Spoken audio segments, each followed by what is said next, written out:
Chamber of Commerce.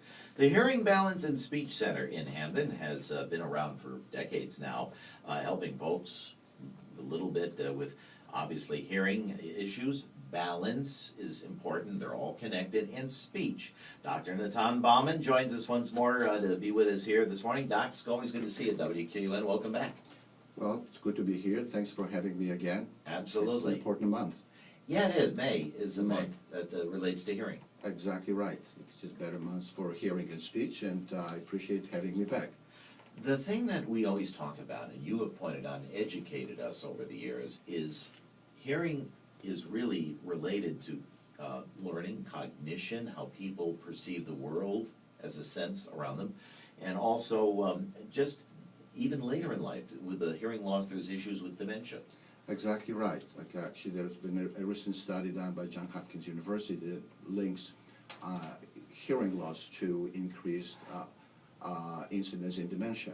Okay, so hearing, you know, the way I look at it, is kind of like an entrance to our brain. Okay, in some way. Okay, well, people don't realize the importance of you know, nourishing your brain. Okay, so you know, lack of hearing deprives us of proper way of processing information, which directly links to cognition. Okay, not being able to hear deprives us of having the ability to memorize and to retain the information that is presented to us. Okay, in a speech way. So that would link, again, you know, not being able to recall information, that's a direct link to dementia.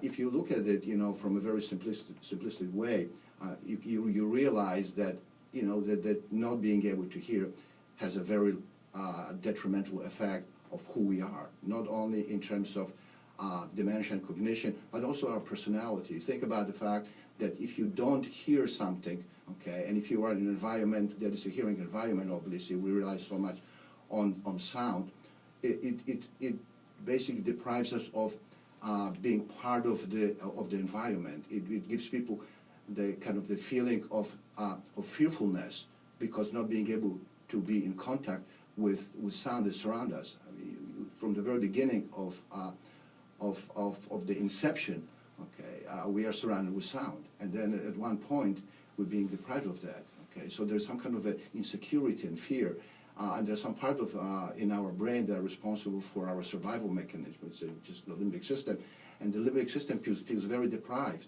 okay, of the fact that it's not really participating with events that used to participate, and then our personality, you know, becomes pretty affected by that. In terms of late life, when somebody's in middle age and they've had hearing loss or they're starting to experience hearing loss, you point out the Johns Hopkins study and dementia or cognitive issues. Certainly you can do crossword puzzles, you can read, you can do other things to keep your brain active and alive, but it takes a lot of effort, if you're in a noisy room, to hear somebody if you have that problem.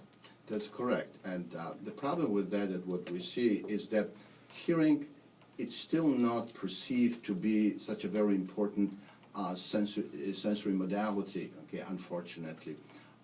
And so the longer people walk with the hearing loss, the more difficult it becomes later on to retrain the brain from the atrophy of the neurons in the auditory cortex, okay, to be able to change and regenerate some of the neurons. So when people receive hearing aids, okay, then the information that goes to the part of the brain responsible for certain pitches, it's not received by the correct neurons anymore. Okay, there's what I refer to as neuronal weeds. There are different neurons that would encroach, okay, that particular area. So it becomes pretty discouraging for some people, and people give up amplification hearing aids before they really give the brain opportunity to regenerate some of those neurons responsible for certain frequencies there.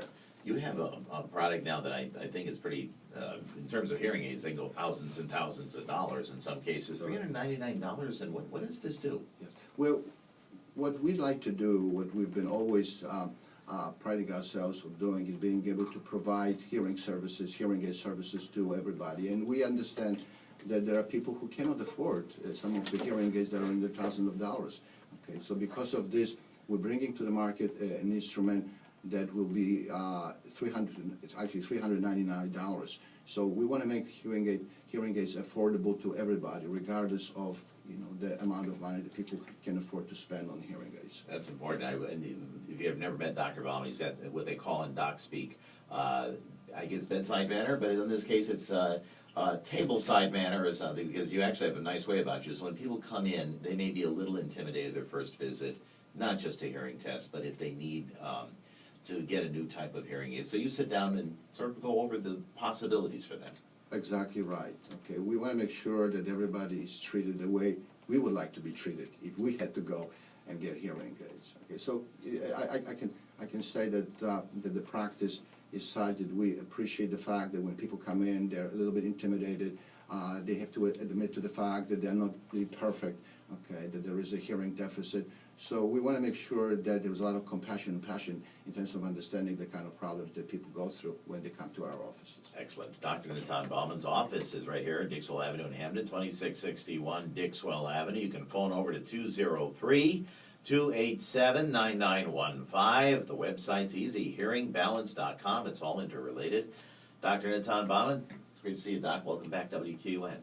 Well, thank you. It's great to have you here, too.